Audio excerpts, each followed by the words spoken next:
Good morning, everyone. How are you today? How's the energy level?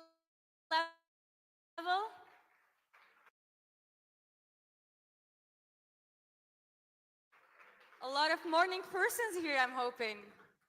Welcome to the second day of our 43rd World Scout Conference. It's nice to be here. I hope that by now you're all familiar with the venue. Everyone is in the mood. You managed to catch up with some old friends and meet new ones. We're also welcoming our friends who are joining us online from around the world.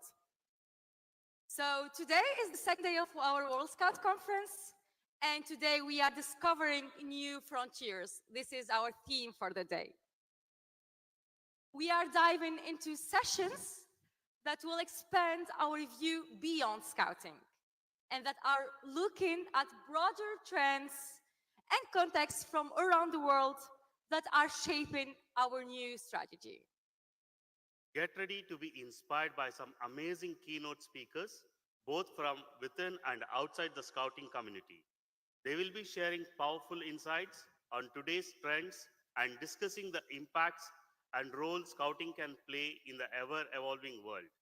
We hope their knowledge sparks reflections and inspires you to embrace a new opportunity and tackle challenges for the Scout movement. Let's explore these new frontiers together. Without further ado, we give you the highly anticipated trends of the world.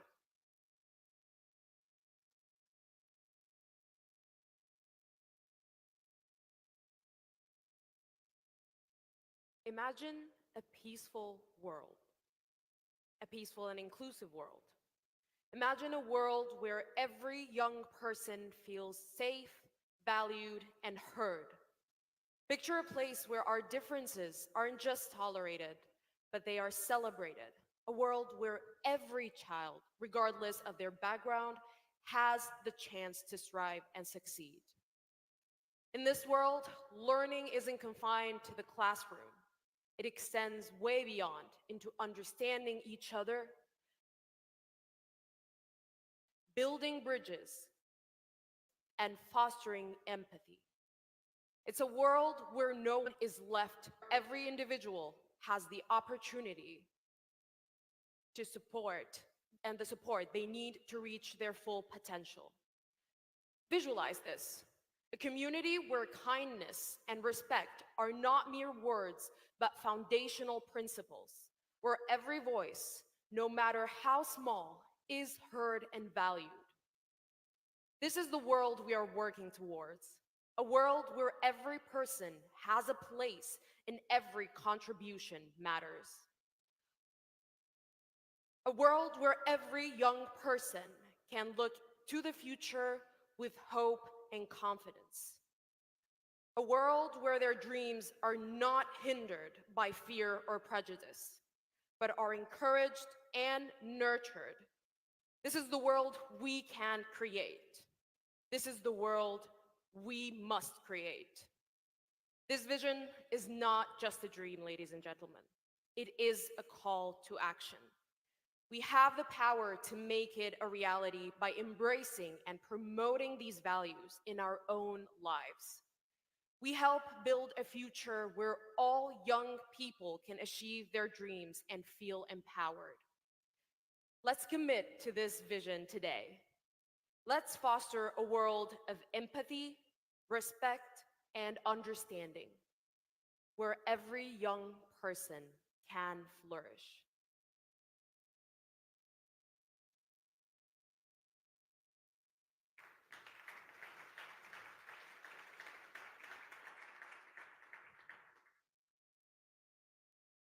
Imagine a world shaped by youth. Imagine a world where youth are not just participants, but leaders. Where our ideas, creativity, and passion drive the forces of change.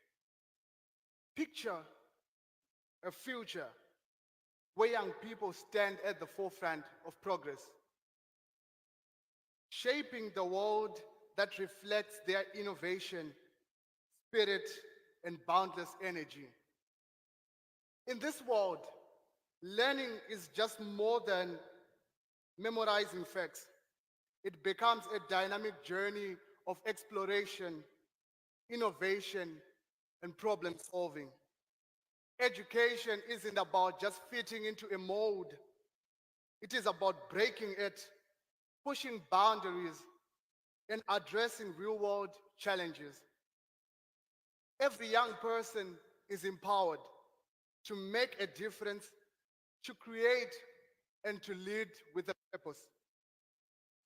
This is a world we are striving to build. A world where youth lead the charge. A world where dreams are not just imagined, but realized. Where we are encouraged to dream big and are equipped with the right tools to turn those dreams into tangible realities. So, let us embrace this vision. Let us support and empower the next generation. Let us create an environment where youth are not only seen, but heard, where their potential is recognized and nurtured. Raise our glasses to the future, shaped by young leaders, a world brimming with possibilities, progress, and is driven by energy and the vision of young people.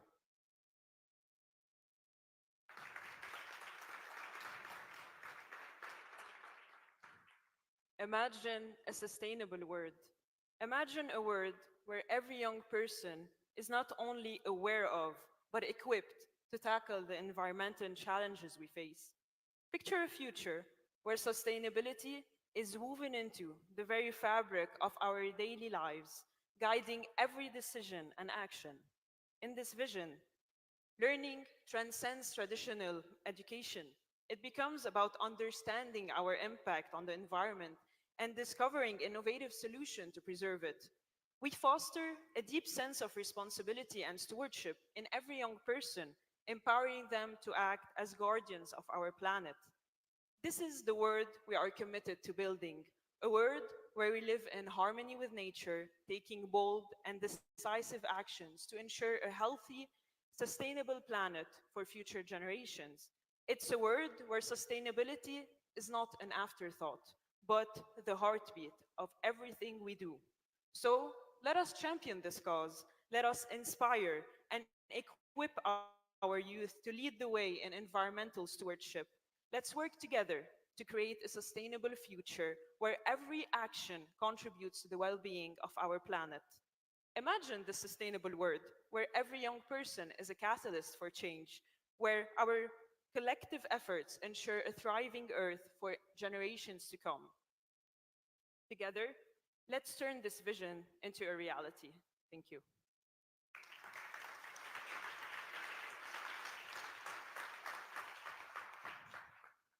Conference. We will now be joined by a very special guest on stage, Ms. Amina J. Mahmood, the Deputy Secretary General of the United Nations and Chair of the United Nations Sustainable Development Group. Prior to her appointment, Ms. Mahmood served as Minister of Environment of the Federal Republic of Nigeria, where she steered the country's effort on climate action and efforts to protect the natural environment. Ms. Mahmood first joined the United Nations in 2012 as Special Advisor to former Secretary General Ban Ki-moon, with the responsibilities for post-2015 development planning. She led the process that resulted in global agreement around the 2030 Agenda for Sustainable Development and the creation of Sustainable Development Goals. Ms. Mahmood began her career working on the design of schools and clinics in Nigeria. She served as an advocate focused on increasing access to education and other social services. Before moving to public sector, she held the position of advisor to the four successive poverty, public sector, reform, and sustainable development.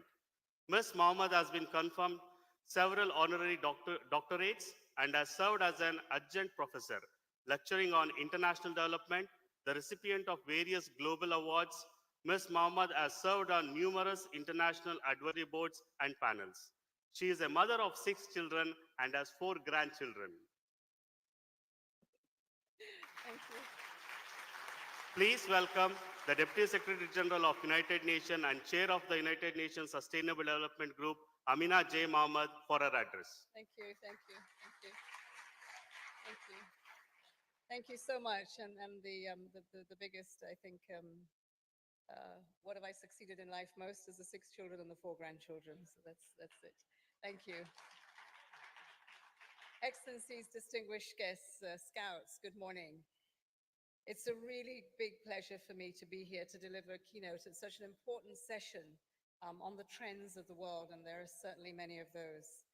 The first trend coming to my mind this morning are the increasingly complex challenges that the world is facing today. The more interconnected we are, the more complex it becomes.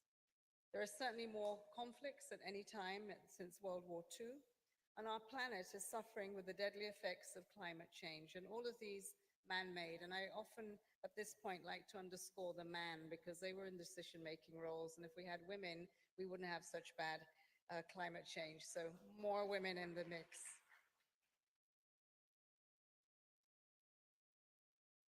And that goes for fossil fuel companies. It goes to the decisions we take when we're talking about industrialization and how green or brown that is. We have lost trust in many of our institutions and to a degree in each other. The trend is no more positive when it comes to the Sustainable Development Goals. In fact, in 2 or 3 countries that I've been to recently, they don't want to hear about the Sustainable Development Goals. They talk about that in a political way that is undermining sustainable development in people's lives. In fact, only 17% of the Sustainable Development Goals are on track, with nearly half of them showing minimal progress, and worse still, over 1/3 of the SDGs have stalled or even gotten worse. Gender equality is a litmus test for how far our goals we really are, and we can say often here that that's where the real vulnerability is. And currently, at the rate of progress on our gender goals, it may take another 12 generations to achieve gender equality. Our world simply cannot wait that long, and I'm sure the energy in this room with youth, you will tell me all of that has to happen yesterday. The second trend I'm seeing is about youth. Over the last 30 years, very little has changed in terms of youth representation in office and in politics. Young people are often not enough in rooms where important decisions are being made. More than half of the world's population is under 30, yet less than 3% of the members of parliament are under 30, while young women making up less than 1% of members of parliament. Despite global commitments to improving education outcomes, reducing violence, and increasing employment rates, many young people remain out of school, unemployed, and vulnerable to extreme forms of sexual and gender-based violence. Indeed, we cannot renegotiate the world of tomorrow on our terms without the input of young people, when the world of tomorrow will belong to young people. We need to reverse these trends. Through one of our initiatives at the United Nations, the Spotlight Initiative to end violence against women and girls, we have witnessed firsthand how young people are building a more equitable world where everyone can live free from violence. Through creative self-experience and expressions, peer-to-peer learning, advocacy, and digital technology, more than 8 million young people and activists around the world are driving meaningful and sustainable change and creating a better future for everyone. Your generation can be the one to end violence against women and girls by starting first and foremost in the home. Your 3 impact statements align perfectly with this vision, articulating exactly what we need to accelerate progress over the next decade, a peaceful, inclusive, and a sustainable world that is shaped by young people. They represent a pressing call to action that all of us should heed, and they certainly inspire us to consider a new way of youth participation. Participation that is diverse and inclusive. They call for all initiatives to be inclusive of young people in meaningful ways and in all of the strength of our diversity. Participation that is accessible and safe. The participation of young people needs to be fully accessible and safe. Promoting peace, preventing violence, or defending human rights cannot come at the cost of young people's lives and security any longer. Participation that is meaningful, and let me underscore meaningful, young people must be engaged in meaningful and effective ways as full-fledged partners in all the decisions that shape the future, from conceptualization to implementation and monitoring and evaluation. This really does mean co-creation from the beginning to the end.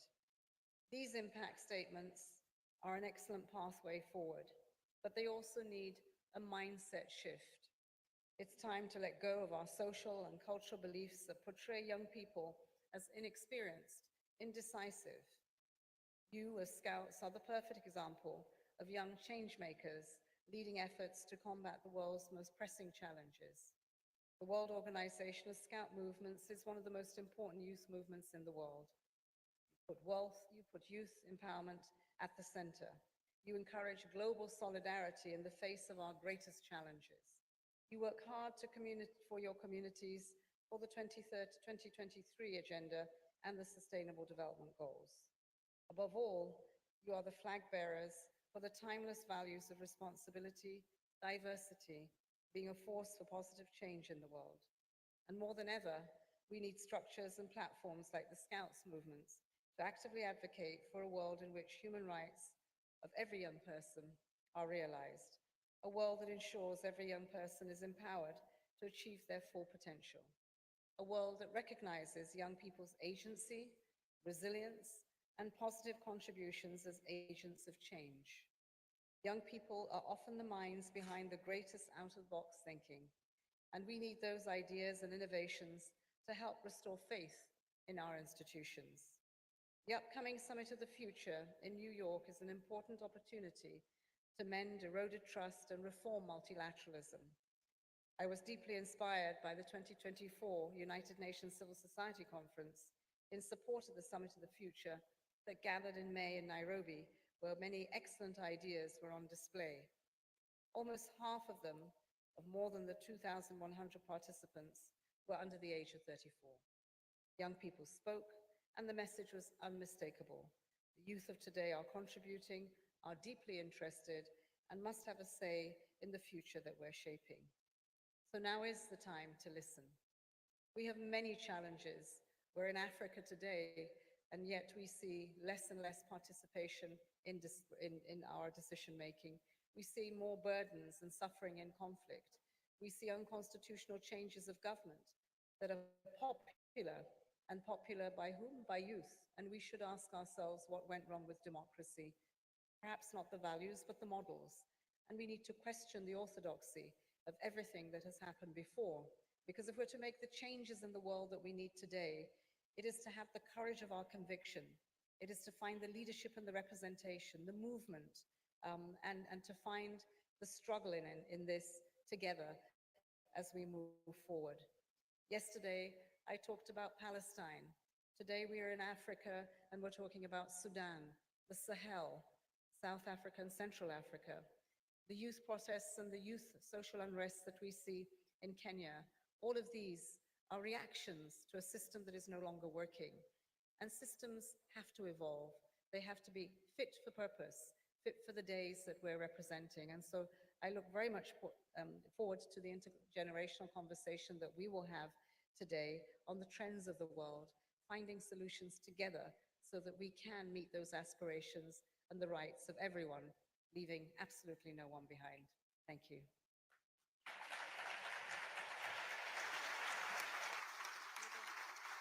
Thank you very much, Amina Mohammed, United Nations Deputy Secretary General, for that highly inspiring and educating speech. We would like to invite you to take the center of the stage while we invite to join Melissa Fagali, WASM Youth Representative, and Noor Mohammed, WASM Scout Bureau Intern.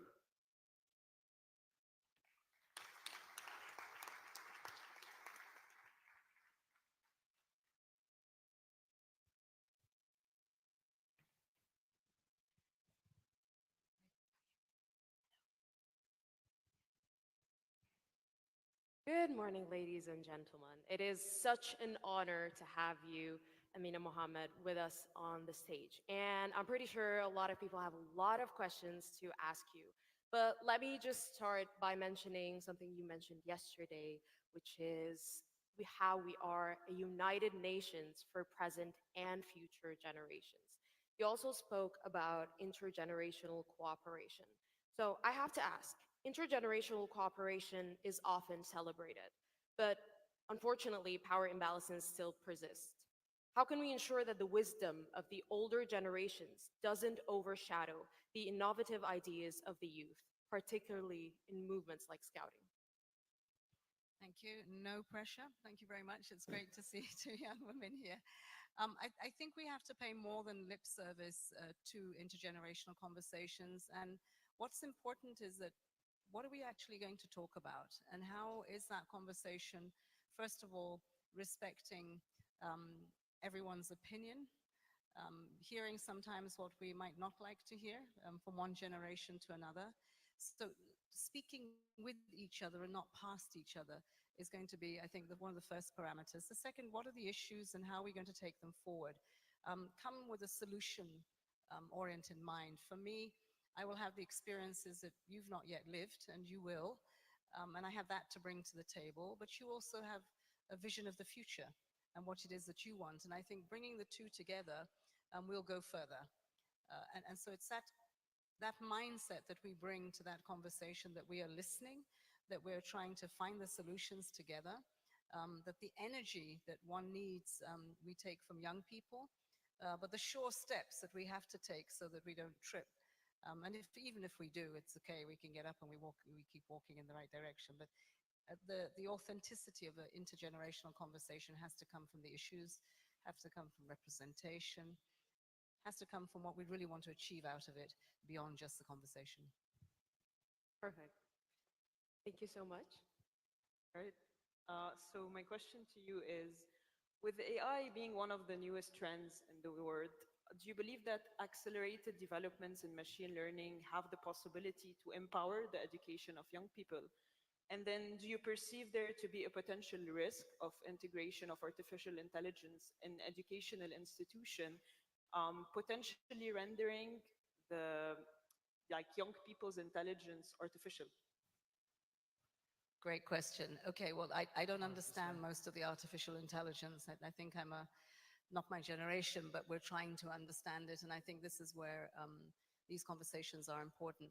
First, it's going to bring enormous opportunities into the field of education. I think that if we use this rightly, we will leapfrog and many people will be included in education. But I also think that education it'll be done differently. We'll need different skills. I remember as a young person when the calculator was brought into the room and we were allowed to take it into the exam room, and I was thinking, this is cheating. You know, this is technology that we have to do this with our head, we have to do it by ourselves, but suddenly you had a calculator. Today you've got AI, and so therefore learning will become much easier. We will have the skills on tap. Today, traditional education will not necessarily be needed in the 9, 15 years that we would have before. I see many women in rural areas, actually young women, who have learned how to master technology without a formal education and are accessing financial services. They are taking their skills to e-commerce and they are selling their products around the continent already. So I think there's a really big side to technology that is going to enhance the world, health, education. But I also think that there are many dangers. And for that, I think countries, people have to come together to see how it is that they're going to master the technology and not the technology master them. I think we have to think about how you don't have one set of capacities in a part of the world that know more, that will impose what it is that technology is going to do in your countries and whether it is good for you or it is not good for you. So they're not just selling hardware. And it's why that the Summit of the Future, we're having a conversation about the Global Digital Compact, how to protect the potentials of technology, how to determine that it's not just Silicon Valley in the US that is evolving and at the helm of shaping what happens, but that you have Silicon Valleys all over the world, and that they are, that we are increasing the capacities of young people to take those decisions and to grow those hubs, to grow innovation. And of course, the scouting movement, I think, is a big place to start. So for technology, I'm excited about AI. I'm excited about what it can do. I think we have to all be aware of what it cannot do, and some of the could bring, put in the have a great potential and impact. My last question to you is, what advice can you give to young leaders in scouting who aspire to make a positive difference in this world? Well, I think, keep your energy. As we said, when we were young, if somebody said to us, it's going to take you a decade to get somewhere, we would often say, no, no, no, I want to do this yesterday. So keep that energy in the room, keep that must do. But I think part of the intergenerational imperative today is not my advice to you, but it is also about you shaping the response that you get from me. What is it that you want? And then maybe I'm better advised to say to you, well, actually, this is very possible, but it's your journey. And underscore that it's your journey. This is going to take a lifetime. You're talking about life cycles, and when you talk about a life cycle from the time that you begin to that you end, it's exciting. Don't try to do it all in a decade. There are like 7 or 8 decades you've got to get through, so don't try to get there too soon. I would say that there's a sense of urgency for many things to happen today, but there's no hurry to fail. It's really important that you make the most of it. You enjoy creating those networks, those relationships. Today, in the last few days that you've had, you strengthen those human bonds. Nothing can replace that. We will have a new era of technology that perhaps will make us a little more distant and alone, but we have to create these spaces because the power of human interaction and connectivity is so important. It's what allows us to move hearts and minds to get things done. It gives us courage when we least feel we have it. We hone in on our identities when we suddenly find ourselves in such a world of diversity where everyone is special, and that comes together. So look around you, find what it is that inspires you, that puts fire in your stomach, and go with it, and make sure that you're focused. There is no speech that you come up to the table to make.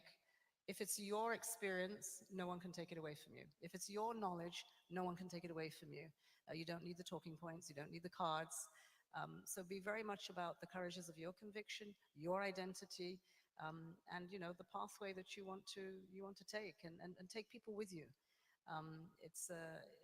In Africa, what is the strongest thing that we have? Our sense of community. We do things together, we cry together, we laugh together. If you want to know where to find Africans gathered, it is births, it is passings, it is marriages. And so this is what is important, the community, and that starts with you. Thank you so much for your inspirational message.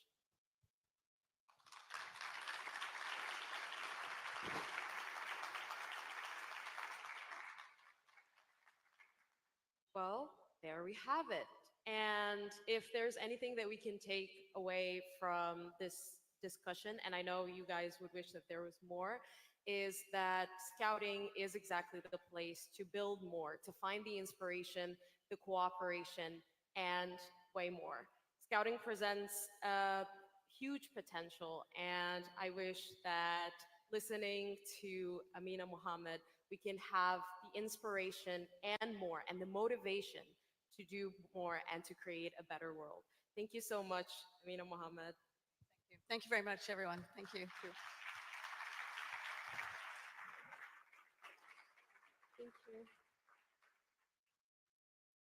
Okay.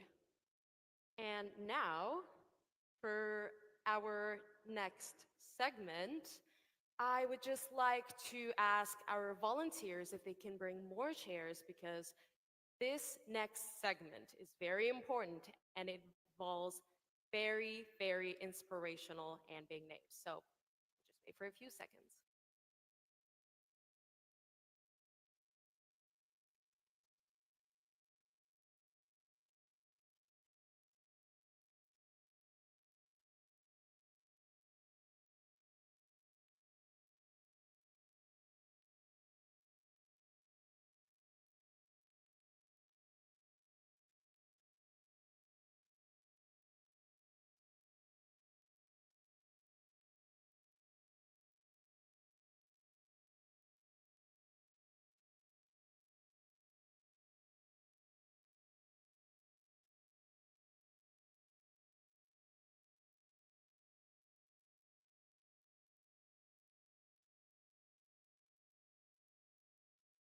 Ladies and gentlemen, I apologize for this interruption.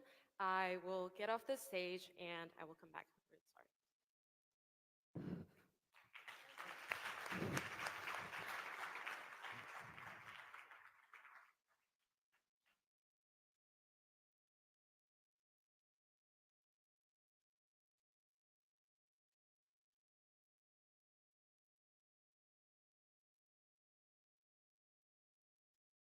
Apologies for this interruption, ladies and gentlemen.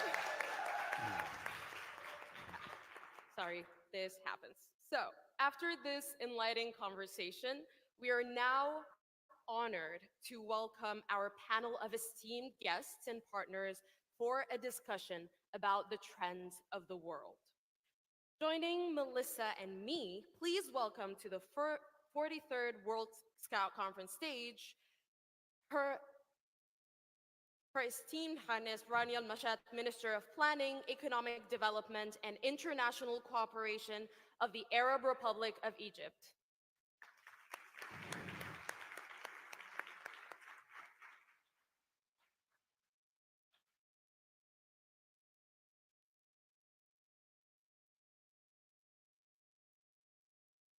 I would also like to call to the stage Dr. Kevin Frey, CEO of Generation Unlimited, UNICEF.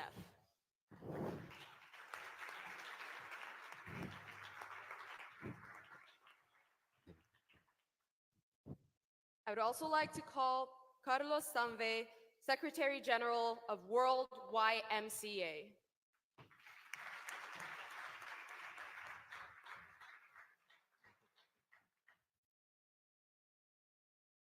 And last but definitely not least, Chris Purifoy, CEO and co-founder of the Learning Economy Foundation.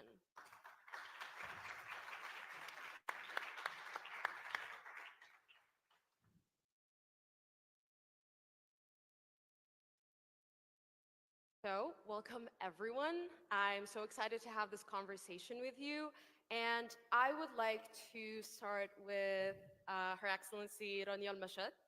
So, as Minister of Planning, Economic Development, and International Cooperation in a country with a population that could be best described as a young population, how do you envision the role of young people in shaping the future of development, taking into consideration the current global trends? Thank you so much, and congratulations on this fabulous event with the energy since yesterday. And I want to thank my colleague, Minister of Youth and Sports, and everyone who has worked to bring this Congress together. When you take a look at Egypt also representing Africa, and as you rightly pointed out, it's the youth that are the biggest asset in our economies. When we're talking about SDGs, when we're talking about localizing SDGs particularly, it is only through participation of all stakeholders. And when the biggest number of stakeholders are from the youth, it comes as a no-brainer that they have to be hands-on, involved in everything that the government is trying to think of.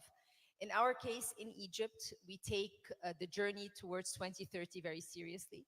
We've been engaged through governments in different initiatives. We also have involved the private sector because we all know that all hands on deck. We can't, as governments, be able to reach 2030 by ourselves. We need the private sector, we need the international community, we need the NGOs, and of course, we need the youth and the women. The Deputy Secretary General mentioned inclusivity, leaving no one behind. And in order to create an economy which is inclusive, all voices have to be presented. In the case of Egypt, we have more than one example of how the youth are participating in this policy dialogue. And let me just mention two of them. The first, we have a very important initiative that is related to development in villages at the local level, which is called Haya Karima, or Decent Life.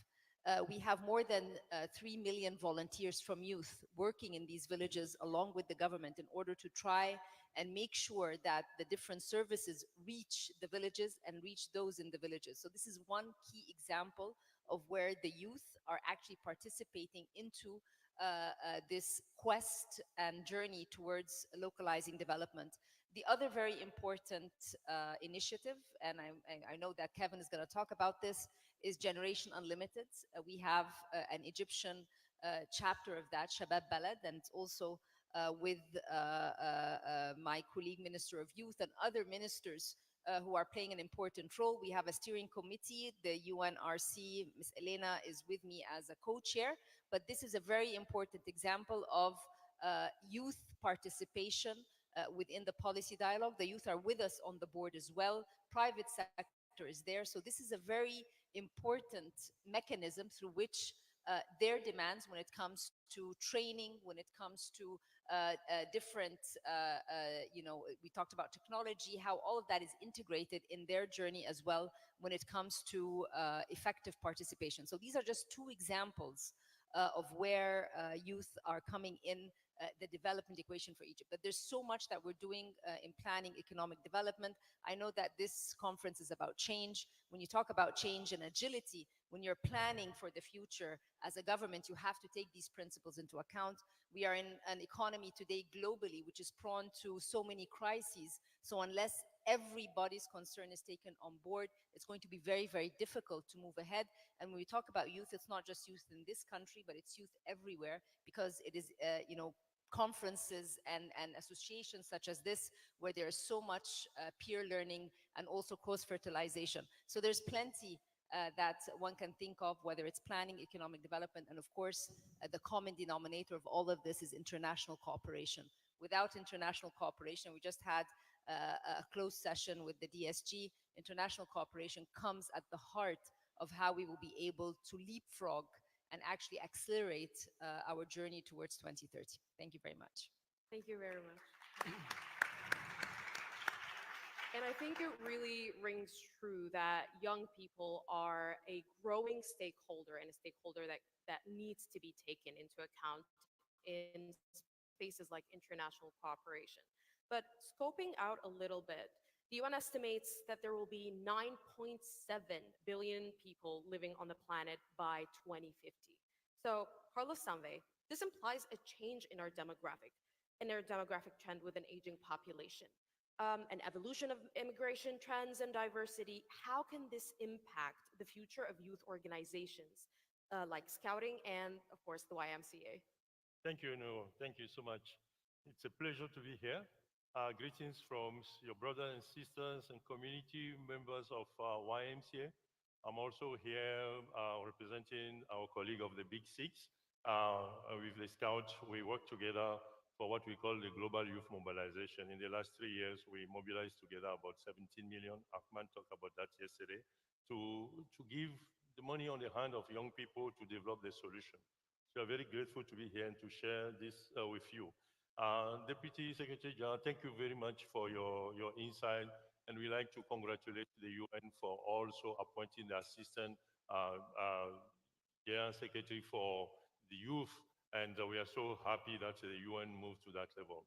So to your question, I think it's a question of either we game over or game changer. In 2050, are we going to be in the game over position or game changer position?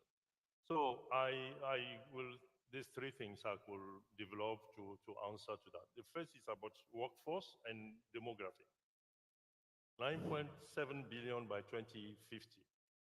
But what it is saying is that by 2064, the world is going to shift, that there will be more death than newborn. So by that moment, humanity is going to cease to renew itself. So it's a very serious issue that we need to take into consideration. But if you come back to this topic, what this is saying is we have two levels of things. One is in the developing economies, generally we call this global south, we'll have oversupply of youth at working age and talent. But in the aging society, like China, in some countries in Europe and North America, we have the undersupply of talent. Now, if you combine these two with the economic climate crisis, this is going to fuel migration. And this migration with internal displaced person, refugee, put pressure on social, this polarization of the society. What we are witnessing today is going to be more than that. So we have a serious issue there. The second element I like to describe is about the generation.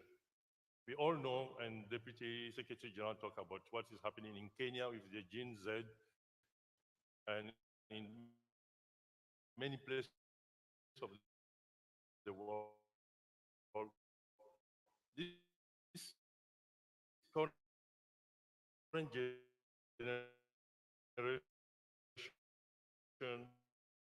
of young people on the global with unemployment. These are the people who are not only unemployed, but they will be unemployable. So this is an opportunity for our organization, all the youth organization, to continue, because when AI is going to take all those entry-level jobs, it's going to take all those routine jobs that young people usually do. This is for us the opportunity to teach young people skills that cannot be taken by AI and others. So that's our role. And the third one, and I will end here, uniqueness of our organization, the Scout YMCA, all our big six organization, is on our values. Is our values. We are rooted on our values. And we need to continue to build this alliance of value-based educationists. We need to be education people, young people on value-based, because AI is not going to take that one. And this is where we're going to remain in business forever. So yes, there is a future for organization, but we need to continue to adapt to those realities. Thank you. Thank you very much. And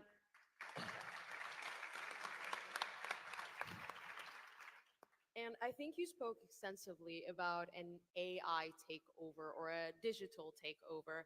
So, Dr. Kevin Frey, welcome. We see our ways of working changing with digitalization and globalization. So, I have to ask, what are the skills young people will be expecting to have in the coming decade? Thanks, Noor. And I think it's a really important question, especially for this room.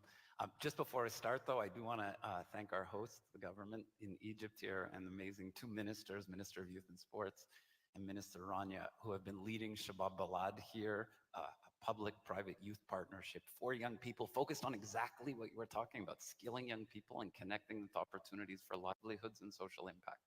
It's also, I'm so excited, Rania, that you've agreed to join our global board with CEOs of some of the world's biggest companies to actually try to reach hundreds of millions of young people with partners like Scouts and YMCA going forward. Okay, when you start to think about skills and skills for the future, I think you have to look at the macro trends. And I think as a young person, the twin transitions that shape the future of your lives are underway and they're irreversible. It's a digital transition and a green transition. So let me start first with the green transition.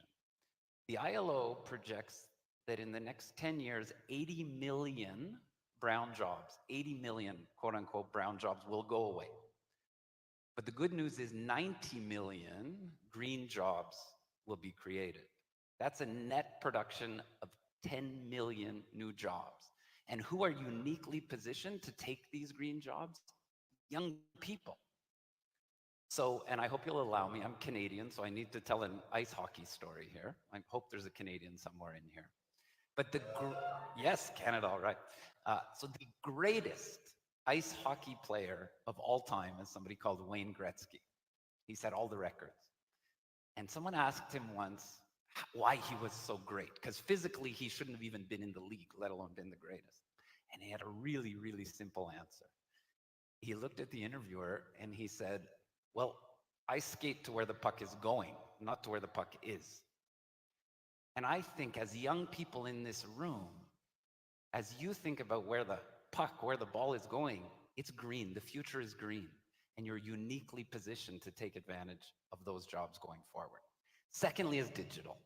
We've heard lots of discussion already. We're just barely into the morning. We've heard AI probably mentioned 15 times already.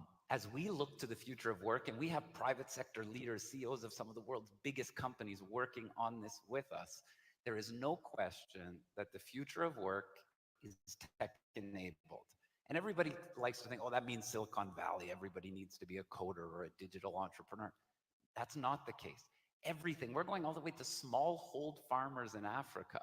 They need to have the digital skills they need for the future, things to access the spot price of potatoes so they know when to bring their goods to market, to buy insurance on their phone. Every young person needs digital skills.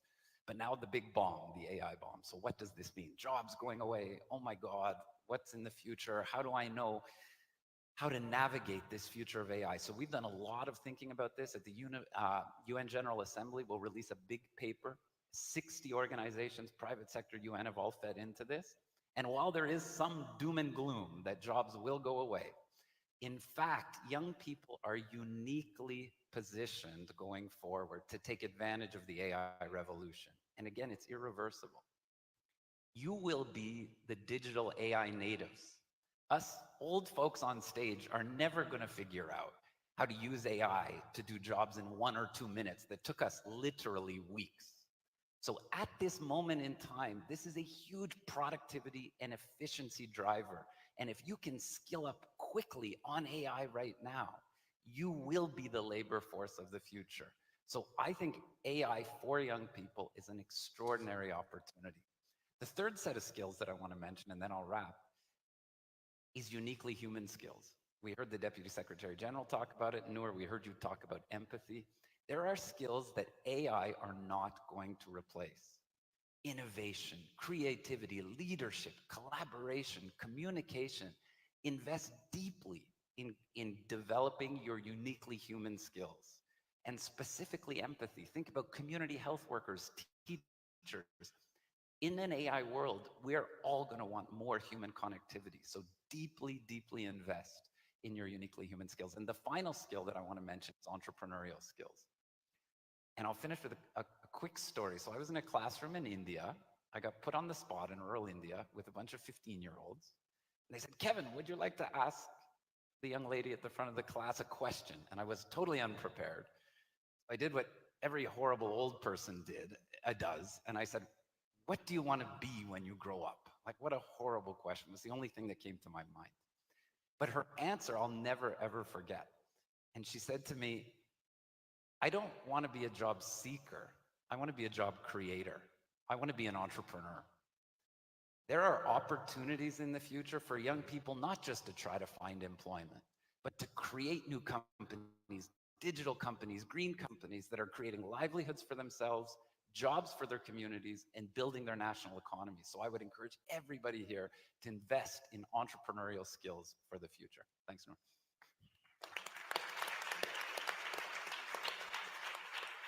Thank you so much. And I think it's really important to understand this aspect of what do we bring to the table and what does AI bring to the table. And when it comes to entrepreneurship, I have a question for a very inspiring entrepreneur. So I have to ask you, Chris Purifoy, according to the digital report, over 60% of the world population already has access to the internet. But as digital will continue to take more space in human lives, what is at stake, especially in the educational field? Yeah, it's a great question. You know, I like to start just by talking about myself as a child. And I want to underscore some stuff that's been said here already, which is, you know, when I was growing up, it wasn't a very cool thing to be creative, to have critical thinking. I like to play with Legos. I like to build things. I like to create worlds. And they would say, stop, do your math skills, you know, do your STEM skills. And I think what's at stake is that we don't continue to innovate, that we continue to do what's been done in the, you know, the truth is, you know, digital isn't a silver bullet. It's not going to solve everything for us, but it will give access to greater to greater skills for individuals around the world. You know, they like to say that you can get access to a Harvard level education right now online if you know where to look. This is true.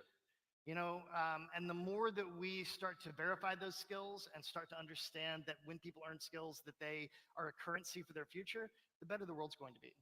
You know, and again, when I was a child, growing up thinking that creativity wasn't going to be important for my future, this was really not good for me. You know, I grew up thinking I was a bad kid. I grew up thinking, you know, I need to learn to do different things. But in fact, every individual's uniqueness is their superpower. We're learning that neurodivergency isn't a weakness. It actually can be a great asset for you in your life. And the more that we can empower each individual to know that they're worthy, to know that their uniqueness is a superpower, to know that they're sovereign as individuals, and that they can pull themselves up by their bootstraps and actually accomplish their goals, the better we're going to be in the future. I also think it's important to start to understand that learning happens everywhere, right? Another thing is we tend to raise up the formalized education, but in fact, you can learn skills playing games. You can learn skills with Legos. You can learn skills in every aspect of your life. And no one knows this better than the Scouts, right? I mean, the truth is, I want to live in a world in the future where we have proven what everyone already knows, which is that Scouts create better workers, they create better leaders, they create better teammates. The truth is these human skills he was talking about, creativity, teamwork, these are going to be skills that are really going to change the world. And the more that we can empower individuals to do that, whether it's through digital innovations or physical innovations, the better we're going to be in the future.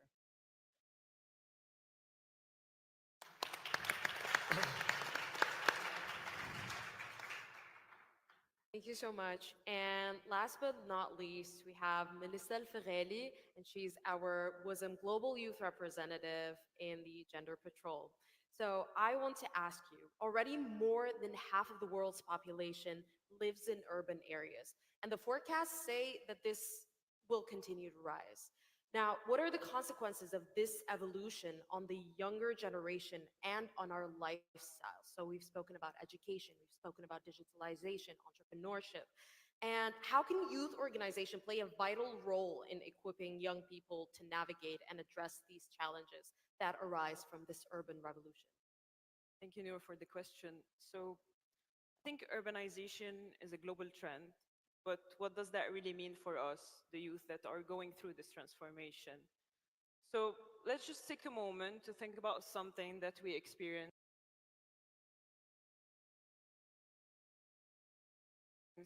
every day, the cities we live in. These places are buzzing with energy, opportunities, and innovation. They give better access to education, healthcare, and job markets. They're considered centers for possibility. I mean, just imagine the creativity that sparks when so many diverse cultures and ideas collide in one place. And so you can understand why urban areas can be incredibly exciting for young people. But let's not sugarcoat it. I mean, urbanization can lead to like severe challenges. I mean, haven't you ever felt overwhelmed by the pressure to keep up in a fast-paced city life? I know I have. The competition is fierce and the stress can be real. I can tell you about it. And the constant hustle can make it difficult for us to find the balance and maintain well-being. So I have a lot of friends and colleagues who continue or have experienced immense stress, and stress to succeed, and this can lead to anxiety and burnout. And then there's the stark reality of inequality. Not everyone has access to the same opportunities that cities offer, and a lot of young people are left behind, and they are trying to fit in a world that promises so much but doesn't always deliver equally. Um, I also want to talk about environmental consequences that are critical issues. So in our cities, in my case, Beirut,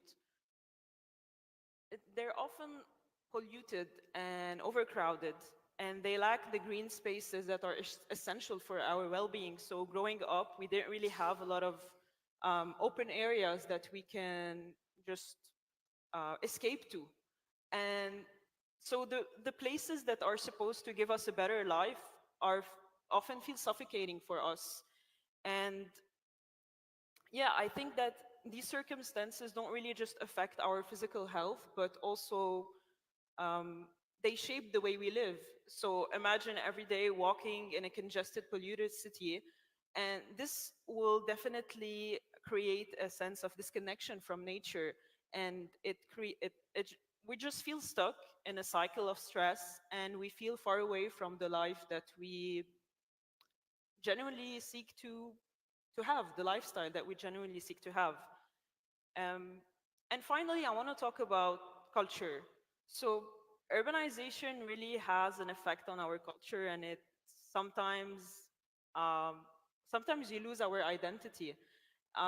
So for example, I'm going to talk about my country. So Lebanon is very well known for its tradition and cultural heritage, but many young people are stuck between the pool of urban lifestyle, and on the other side, the desire to feel connected to our roots.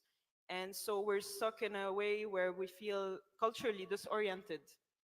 So all of this together, yes, it's true, urbanization has and provides certain positive opportunities, but it does also make us confront very difficult and serious challenges that affect our well-being, our sense of identity, and also it affects our quality of life. But this is exactly where we come in. I mean, as youth, we have the power to reshape this, these cities and community here scouting. So from my personal experience, scouting in Lebanon has really exposed me to a lot of initiatives where like tools to navigate the complexities of urban areas. And so this is one thing. And then the second thing is, and I think you would all agree with me, is that scouting creates a sense of community and belonging. And in a lot of the landscape areas, we feel isolated, but then scouting creates this environment where young people come together to connect, to share experiences, and just to feel supported. And this is really crucial in urban areas where sometimes we feel alone. And then the last thing is youth organization are really and can be the bridges between young people and decision makers. I mean, as a youth representative, we work a lot on policy making and trying to change things that we as youth don't agree with. And so overall, I think we just need to remember that we have the tools, we have the energy, and we have the creativity to do something about this. And yeah, I think overall we just need to, so instead of just like getting by these urban areas, I think we should just like um, claim them as our own. Thank you.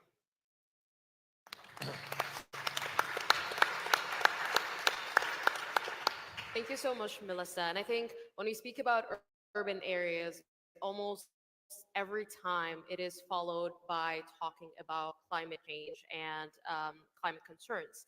And so I wanted to ask, because in urban areas, even though urbanization comes with a lot of severe climate change consequences, and I know that if there is anything on our on the youth agenda that is more urgent and that they feel more even I would go to extent of saying fatalistic about, it would be climate change. So Dr. Rania Al-Mashat, I wanted to ask you, so climate change is impacting us on a daily basis, and not only in urban area because climate change does not know boundaries. But what are the challenges that young people and as a consequence scouting should be prepared for to answer in the coming years? Well, thank you for that question. I mean, when we talk about issues which are cross-cutting, regardless of age, country, level of development, it's climate change. Climate change affects all of us. It affects women particularly disproportionately. And when we talk about urban areas, as you just mentioned, cities are the biggest contributors to, I don't know if the right word is pollution, but they are, unless taken into account when it comes to design, is going to be even more damaging going forward. And that's because more cities are needed, more cities are being invested in, and there needs to be a very conscious design of cities which are able to recycle, cities which are able to actually reduce the carbon footprint.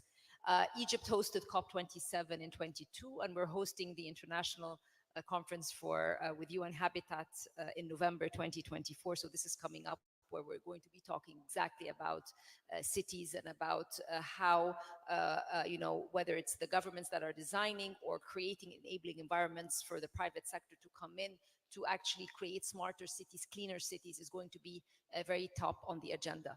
If we take climate action along with urbanization, there is a very important contribution from youth, and that's because youth are advocates and catalysts for change when it comes to climate space.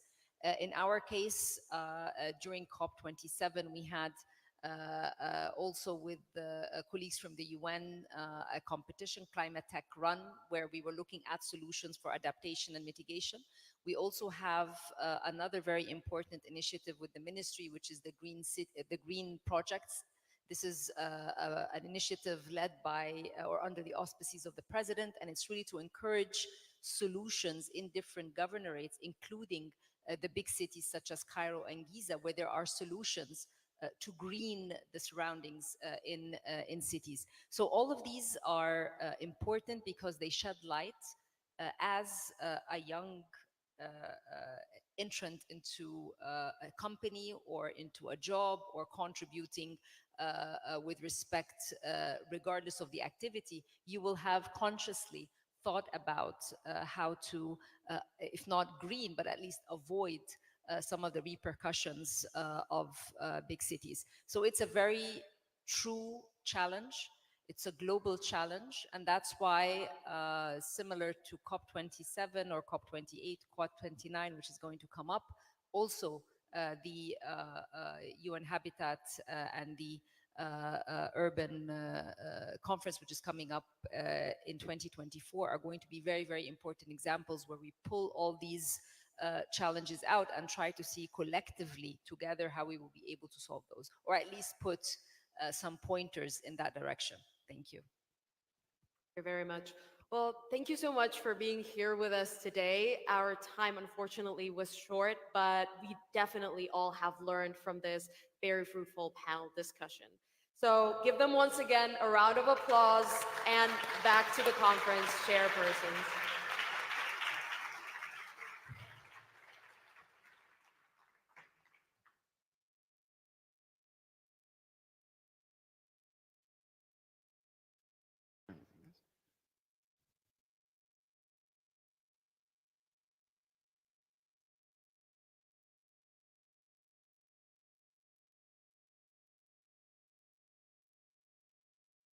Thank you to our guests for their time and great insights.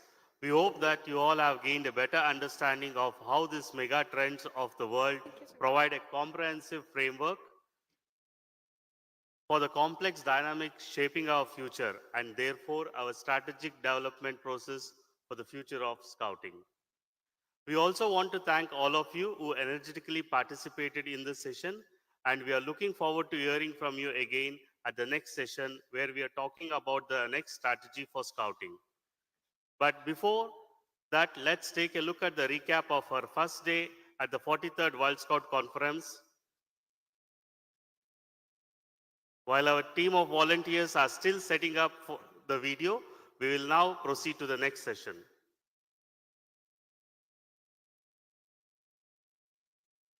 Okay, so we will be checking later the recap video, but meanwhile, we will be continuing with our day today. So while we are setting up the stage for what you can see is a more colorful and dynamic session, I'll be introducing our next one in French and in English. And for that reason, I'd like to also take the opportunity and share with you that this conference has volunteer interpreters coming from around the world to help us make this conference more accessible and inclusive. And I believe that this deserves a huge round of applause for their time volunteering to translate to all of us here. Thank you to all the volunteer interpreters who are supporting this conference. We will try to speak slow, do not switch between languages to make your job easier here. Passons maintenant à l'un des sujets uniques et passionnants de cette conférence, notre prochaine stratégie pour le scoutisme. Pour présenter l'aventure qui attend le mouvement scout au cours de la prochaine décennie, j'aimerais accueillir sur scène, après la version anglaise, Mehdi Ben Khalil et Yodema, membres du Comité mondial du scoutisme, ainsi que Riz Medina, jeune conseillère au Comité mondial du scoutisme. Let's now move to one of the unique and exciting topics of this conference, our next strategy for scouting. To showcase the journey that awaits the Scout movement in the next decade, I would like to welcome to the stage World Scout Committee members Mehdi Ben Khalil and Yodema, as well as World Scout Committee Youth Advisor Riz Medina. Please welcome Yo, Mehdi, and Riz.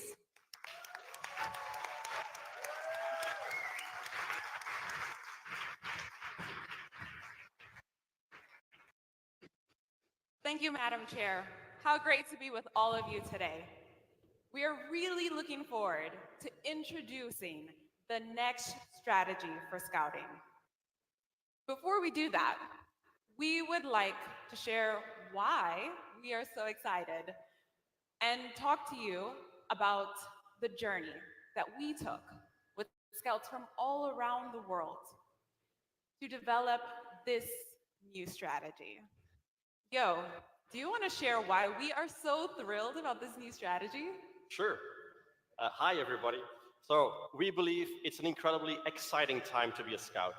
And it's an even more exciting time to be part of this very conference, because you have before you an opportunity to help shape the future of scouting. Without exaggeration, it's the dawn of a new era for scouting.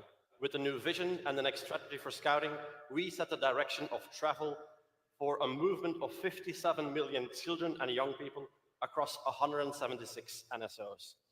This is us saying, this is who we are, this is who we want to be, and how we want to create a brighter future for the next generation. Of course, we didn't develop this vision or this strategy alone, nor did we do it overnight. Mehdi, do you want to walk us a little bit through the process that we took to get there, together with the strategy group, our great team of volunteers and staff members, including world and regional committee members, partners, and staff? Sure, of course. And because you cannot say where you are going if you don't know where you are starting from, we started off with an in-depth review. It helped us to understand what we achieved with Vision 2023, what worked on, what we learned along the way. In parallel, we undertook a research to understand what the future might look like. We gathered over 20 focus groups and had some really interesting conversations with young people, adult leaders, NSO leadership, external partners, and WOSM team members. Through the global consultation of the youth talks, we gathered over 930,000, yes, you heard right, 930,000 contributions from young scouts and non-scouts about the future to find out about the world they would like to live in. So you, in this process, what was your favorite moment? Oh, there was a really great memory of the workshop that we did, the strategy workshop that we organized. This is where we invited over 70 participants from across 35 NSOs, joined by regional and global volunteers and staff. So we came together for 3 very intense days of conversations, engaging debates and discussions, but also rich exchanges that helped us develop the very first draft of the strategy. This workshop also led us to a new idea of developing impact statements that didn't exist in any of our previous strategies before. Riz, do you remember when we launched that very first draft? Yes, it was a great moment. And it gave us the opportunity to finally hear from the whole movement and gather feedback on the first draft from scouts all around the world. More than 90 NSOs shared their responses and insights and thoughts on the draft of the strategy, allowing us to improve the proposal and ensure that the realities and the needs of our movement, of our diverse NSOs, were supported through our ambitious plan for the future. This is how we got to where we are today. So, what exactly is our next strategy? Let's take a look. As the world's leading youth movement, we move with every new generation. Inspired by the ideas, ambitions, and energy of a global community of over 57 million scouts and volunteers worldwide, it's you that is now shaping the future of scouting for the next 10 years, so that we can continue to lead the way as an inclusive, sustainable, and impactful movement for young people everywhere. And it starts with a new strategy that will bring focus to what we want to achieve, from a vision to be the world's most inspiring and inclusive youth movement that's focused on creating transformative learning experiences for every young person, everywhere. To our impact statements that are about creating a more peaceful and inclusive world, one that's shaped by young people and which contributes to a more sustainable world. But it's also about how we continue to inspire and motivate young people to get involved in scouting and to see us as both innovative and relevant to their lives today, positively shaping the life they lead. Through our global movement, we set young people on a journey of discovery, enriching and equipping them with a sense of adventure, curiosity, and appreciation for different cultures. We open eyes, minds, and hearts to new journeys and possibilities, helping form the foundational skills and values for all walks of life imaginable, from inventors, adventurers, artists, teachers, athletes, scientists, and entrepreneurs. Our movement's value to the world is equipping young people with the skills and values to shape the life.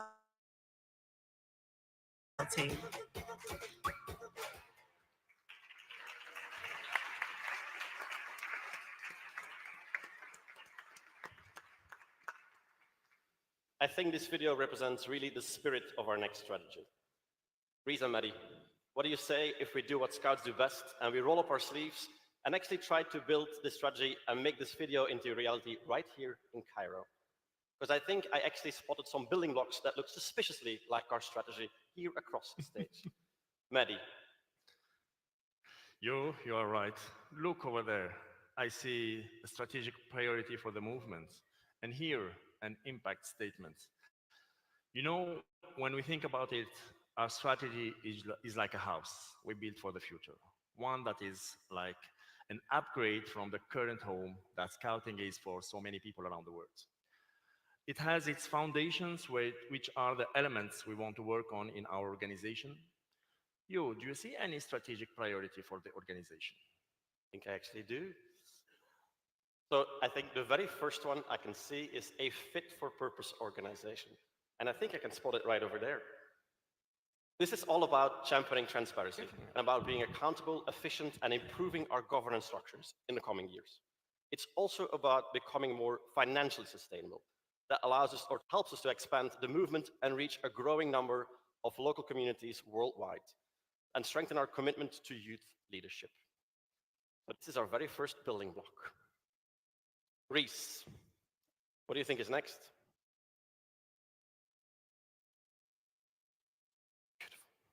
Can you hear me? Okay, there we go. Well, next on our foundation is an adaptable organization, which is right over there. And for this, we will adapt to better respond to the needs and interests of young people, innovate and accelerate digital transformation across our organization, work with data collection, evidence-based reporting, and learning platforms to make better informed decisions that strengthen scouting's impact. Sounds great, huh? I think we have one more for this layer. Ready?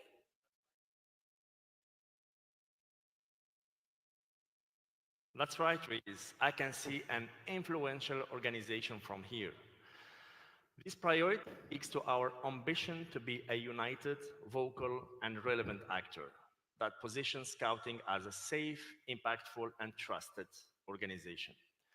We will be leaders for non-formal education, working with a strong network of partners and organizations who share our vision to empower children and young people to take on the world's greatest challenges.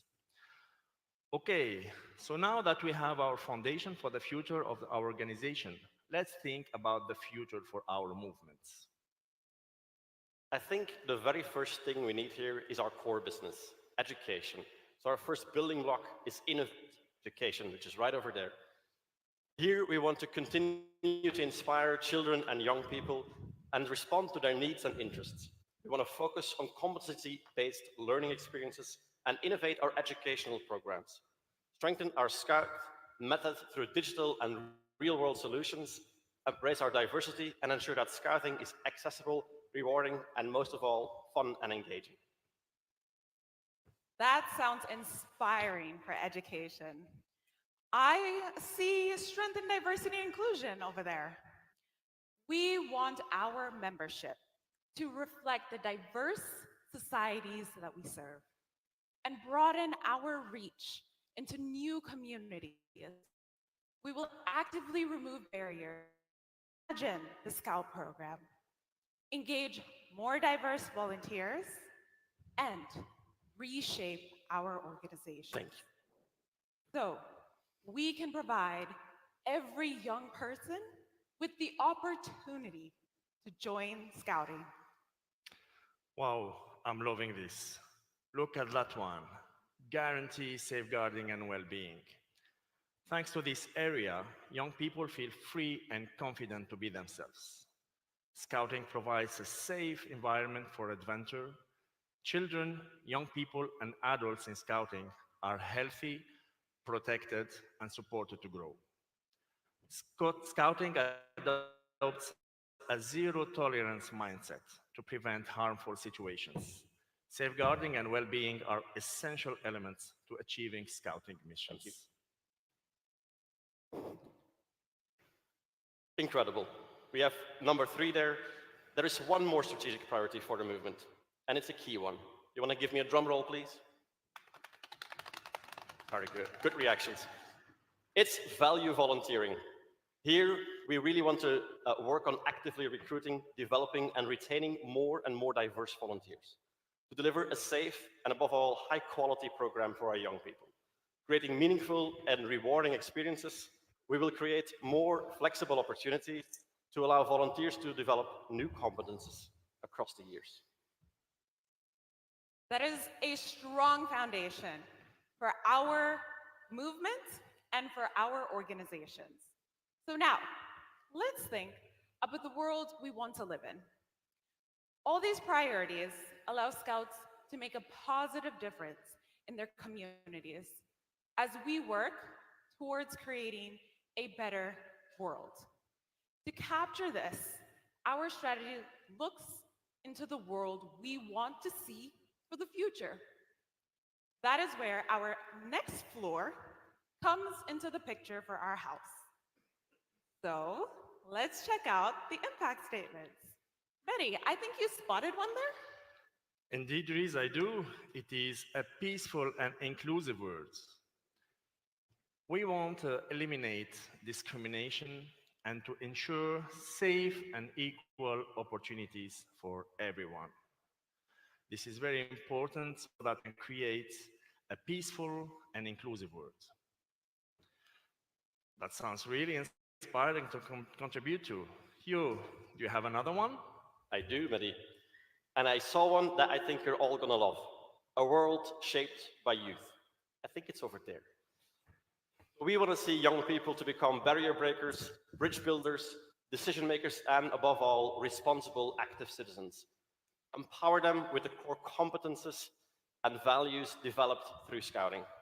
Imagine if Scouting would lead this change. It would be incredible. Now, Reese, where is our third impact statement? It's over here. There it is. It's a sustainable world.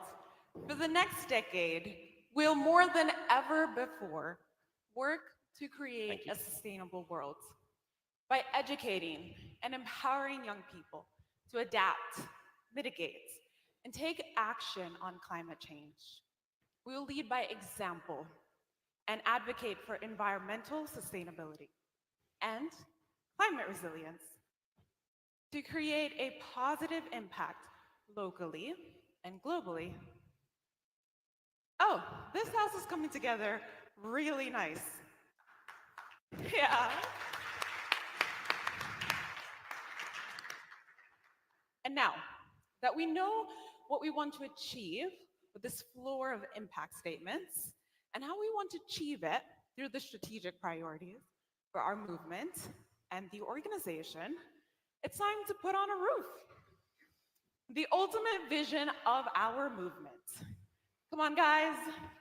All right, conference, let's cheer them on.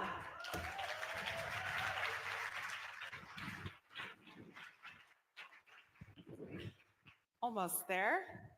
Our vision to be the world's most inspiring and inclusive youth movement, creating transformative learning experiences for every young person everywhere. Wow, isn't that definitely amazing?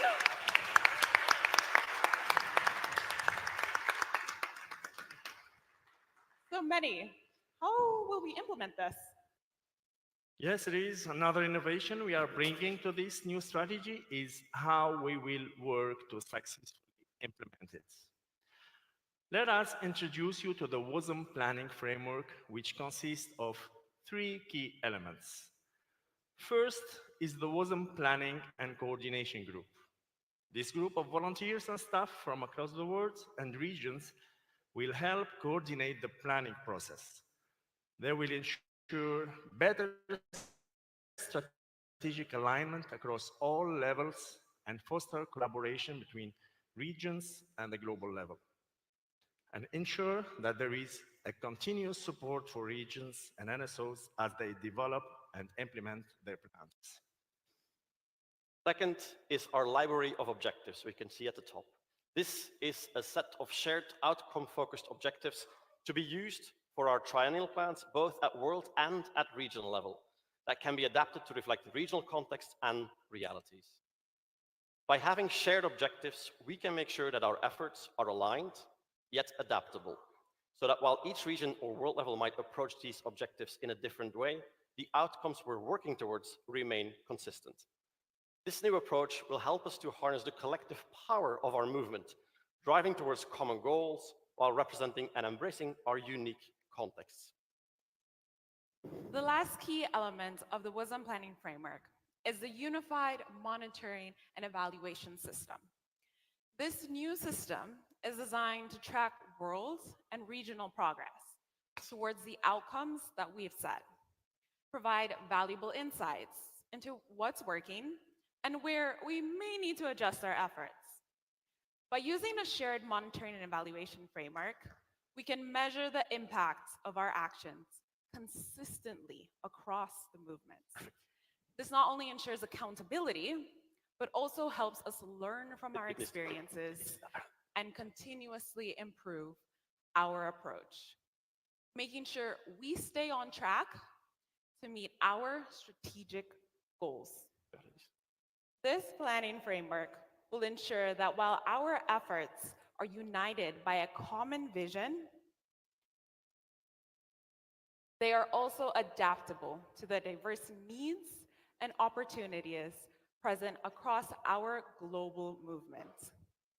By working together within this framework, we can ensure our collective efforts lead to a stronger, more impactful Scouting movement worldwide. All right, we are about to wrap up and let you go into breakouts to actually explore the strategy yourself. But before we do, I want to highlight one really key element about this next strategy. This is a vision for the movement and a strategy for all of us. We can't deliver this alone. at the world or at the regional level even. We aren't the ones that are going to recruit young people for you, nor are we going to be the ones that can recruit volunteers for you at a local level. We can, however, and we will support you, but we can only write this next chapter in our history together. And we need your support at national level, all 176 of you, to make this vision and this strategy a reality. This is a vision for the movement and a strategy for all of us.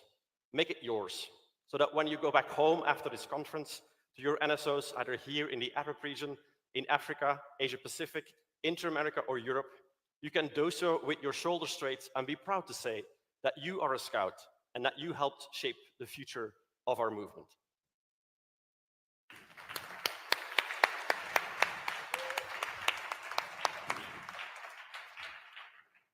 You know what? I think everyone here would like sometimes to visit our next strategy for scouting house themselves. Wouldn't you agree, conference? Yes? Come on, okay. Excellent, because after the break, you will have an opportunity to join breakout rooms and go more in depth into the different impact statements and strategic priorities of the house. You'll be able to reflect and share your thoughts about these different elements of the strategy.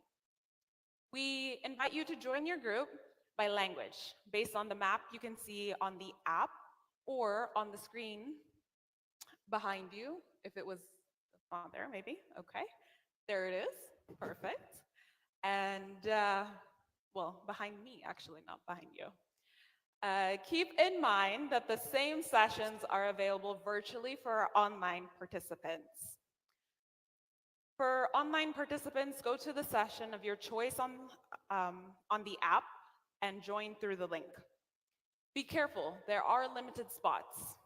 Pick the language and join a group using the token that you'll receive by our great ISD at the entrance of the plenary hall.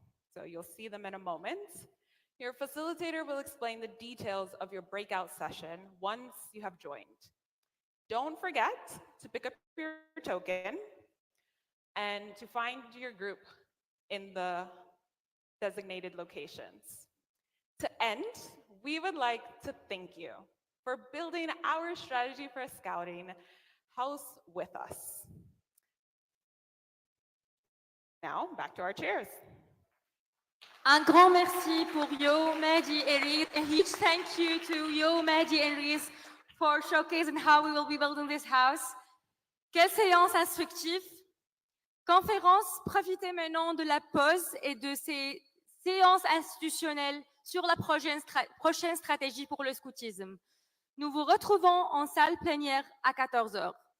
Il y aura une petite pause maintenant et après, on devrait passer pour les séances institutionnelles pour discuter la prochaine stratégie pour le scoutisme. Veuillez choisir votre langue préférée. What an informative session. A huge thank you for Mehdi, Yo, and Reese for showcasing how we can build this house. Please, conference, enjoy the break now and please go to the breakout sessions to take advantage and discuss further the next strategy for scouting in your preferred language. We will reconvene here in the plenary at 2 p.m. Thank you.